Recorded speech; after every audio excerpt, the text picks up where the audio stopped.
السلام علیکم ورحمۃ اللہ وبرکاتہ۔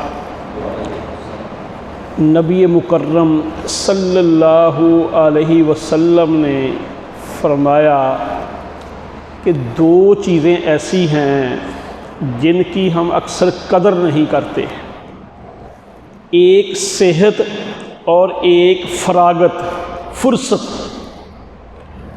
اور آج کل اگر ہم اپنی ذات پہ غور کریں، اس وقت اللہ نے مجھے اور آپ کو یہ دونوں دے رکھی ہیں، لیکن بڑے ہی افسوس سے کہنا پڑتا ہے کہ اس رمضان میں جب ہم تجزیہ کرتے ہیں، فرصت ہے وہ مجبوراً ہے، لیکن فرصت ہے، دفاتر بند ہیں، کاروبار بند ہیں، لیکن اکثر مساجد میں تراویح میں قرآن مکمل نہیں پڑھا جا رہا ہے، آدھا کر دیا ہے۔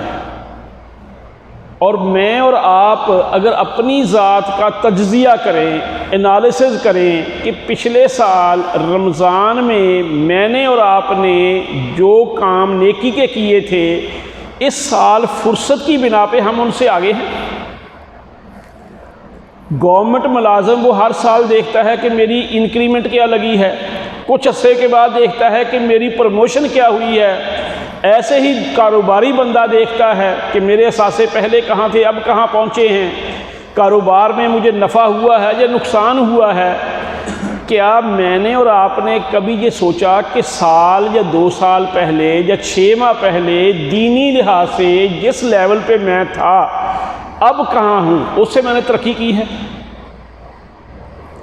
تو میرے بھائی یہ ہمارے ہاں ہم سوچتے ہی نہیں، حالانکہ یہ دین اتنا قیمتی ہے، اتنا قیمتی ہے کہ اس دین کی خاطر اللہ کو جو سب سے پیارے لوگ تھے نا، انبیاء تھے، انبیاء نے پتھر کھائے ہیں، انبیاء کے سروں پہ آرا رکھ کے ان کو چیر دیا گیا ہے۔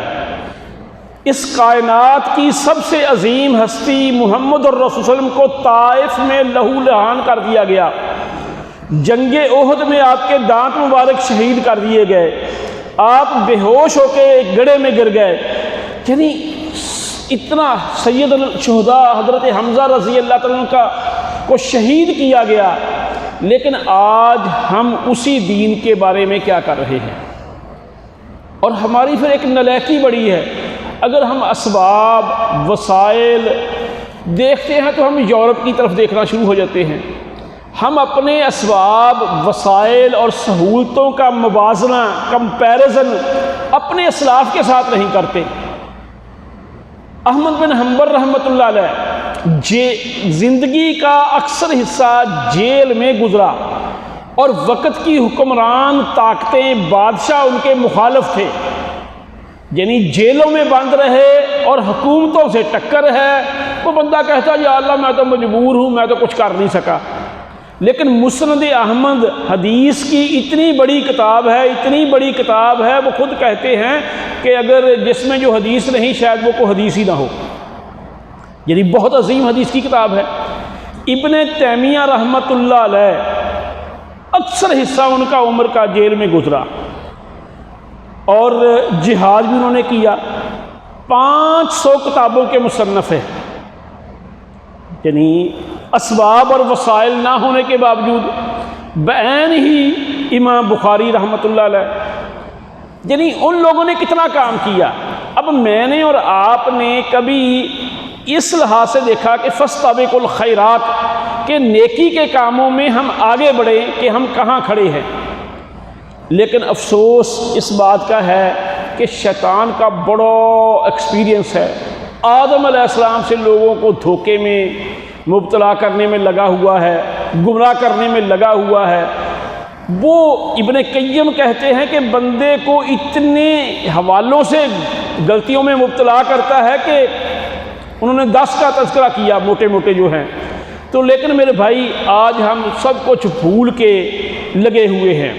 تو میں آپ سے ایک ہی گزارش کروں گا، تقریباً پہلا عشرہ ختم ہو گیا ہے، دوسرا شروع ہو گیا ہے۔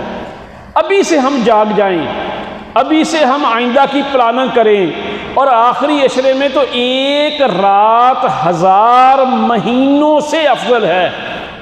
اور اس سے ابن ماجہ کی روایت ہے کہ کوئی بدبخت ہی محروم رہتا ہے یعنی لیلۃ القدر سے۔